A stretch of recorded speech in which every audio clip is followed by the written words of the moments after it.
Junko फुरुता का case 29 मार्च 1989 को Tokyo police एक 19 वर्षीय के अपहरण के संबंध में 4 लड़कों से पूछताछ कर रही थी। हालांकि लड़कों ने एक लड़की पर हमला करने की बात स्वीकार की, लेकिन उनके द्वारा दी गई जानकारी पुलिस के पास पहले से मौजूद जानकारी से मेल नहीं खा रही थी। अलग अलग पूछताछ में सभी ने समान बयान दिए, जो यह दर्शाता था कि वे सच बोल रहे थे, लेकिन किसी दूसरे मामले के बारे में। इस दूसरे मामले के बारे में और पूछताछ करने पर लड़कों ने खुलासा किया कि उन्होंने एक लड़की की हत्या कर दी थी और उसके शव को कंक्रीट से भरे 55 गैलन के ड्रम में कासू नामक एक निर्माण स्थल पर छिपा दिया था। पुलिस ने साइट की तलाशी ली और एक युवती के शव वाला ड्रम बरामद किया। पोस्टमार्टम से पता चला कि गंभीर यातना के बाद सदमे से उसकी मौत हुई थी। जांच में उसके स्तनों में सुइयां और मलाशय में प्लास्टिक की बोतलें मिलीं। मृत्यु के समय वह गर्भवती थी और उसका चेहरा बुरी तरह क्षतिग्रस्त था। पृष्ठभूमि यह कहानी जापान के मिनातो से शुरू होती है, जहां 17 वर्षीय जंको फुरुता अपने माता पिता और छोटे भाई के साथ रहती थी। वह याशियो मिनामी हाई स्कूल की छात्रा थी और अपनी ग्रेजुएशन ट्रिप के लिए पैसे बचाने के लिए एक प्लास्टिक मोल्डिंग फैक्ट्री में पार्ट टाइम काम करती थी। जंको आकर्षक और पढ़ाई में अच्छी थी, जिससे अनजाने में ही पुरुष छात्रों का ध्यान उसकी ओर खींचता था।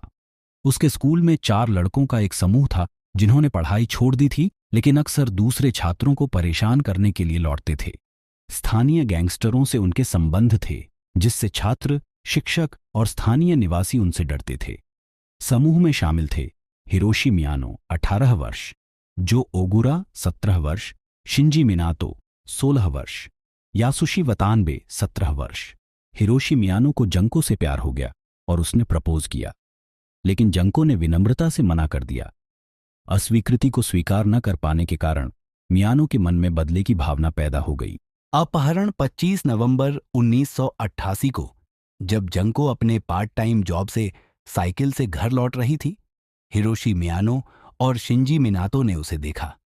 बदला लेने की इच्छा से मियानो ने शिंजी को उसकी साइकिल गिराने का निर्देश दिया, जबकि वह मदद करने का नाटक करेगा। चूंकि जंको स्कूल से मियानो को पहचानती थी, उसने उसकी मदद स्वीकार कर ली। घर छोड़ने के बहाने से वह उसे एक होटल ले गया, जहां उसने धमकी दी कि अगर वह उसकी मांगों का पालन नहीं करेगी तो वह अपने गैंग मेंबर से उसके माता पिता की हत्या करवा देगा। 54 दिनों का भयावह दौर 25 नवंबर 1988 से 4 जनवरी 1989 तक, कुल 44 दिनों तक उन्होंने जंको को अकल्पनीय यातनाएं दी। शुरुआत में वे उसका उपयोग अपनी शारीरिक और यौन इच्छाओं को पूरा करने के लिए करते थे। बाद में दोस्तों और यहां तक कि दूर के परिचितों को भी दुर्व्यवहार में भाग लेने के लिए आमंत्रित किया। कथित तौर पर 100 से अधिक लोगों ने उस पर हमला किया। जंको के गायब होने के 3 दिन बाद उसके माता पिता ने गुमशुदगी की रिपोर्ट दर्ज कराई।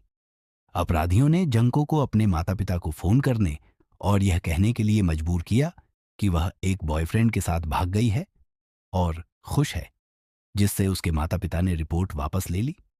यातना के तरीकों में शामिल थे उसे लगातार नग्न रखना, अपमानजनक कृत्य करने के लिए मजबूर करना, उसके शरीर में विभिन्न वस्तुएं डालना, उसके घुटनों पर वजन गिराना जिससे उसकी टांगें टूट गईं, गर्म मोम और लाइटर फ्लूइड से जलाना, उचित भोजन से वंचित करना और शारीरिक तरल पदार्थ पीने के लिए मजबूर करना, प्लायर से शरीर के अंग निकालना। उचित पोषण की कमी के कारण उसकी प्रतिरक्षा प्रणाली कमजोर हो गई और उसके घाव नहीं भर रहे थे। उसकी स्थिति गंभीर रूप से बिगड़ गई। उसके शरीर से तरल पदार्थ रिस रहे थे और क्षति के कारण उसका चेहरा पहचान से परे हो गया था। अंत 4 जनवरी 1989 को जुए में पैसे हारने के बाद हिरोशी मियानो ने अपनी हताशा जंको पर निकाली। उस रात लगभग 10 बजे उसने अपनी आखिरी सांस ली। अपने अपराध को छिपाने के लिए उन्होंने उसके शव को 55 गैलन के ड्रम में रखा, उसे कंक्रीट से भर दिया और अगली शाम 8 बजे कासू निर्माण स्थल पर फेंक दिया। सजाएं अपराधियों को निम्नलिखित सजाएं मिली। हिरोशी मियानो 20 वर्ष कारावास जो ओगुरा, 10 वर्ष कारावास शिंजी मिनातो, 9 वर्ष कारावास यासुशी वतानबे, 7 वर्ष कारावास। इसके अतिरिक्त हिरोशी के माता पिता को जंको के माता पिता को 8 लाख येन मुआवजे के रूप में देने पड़े।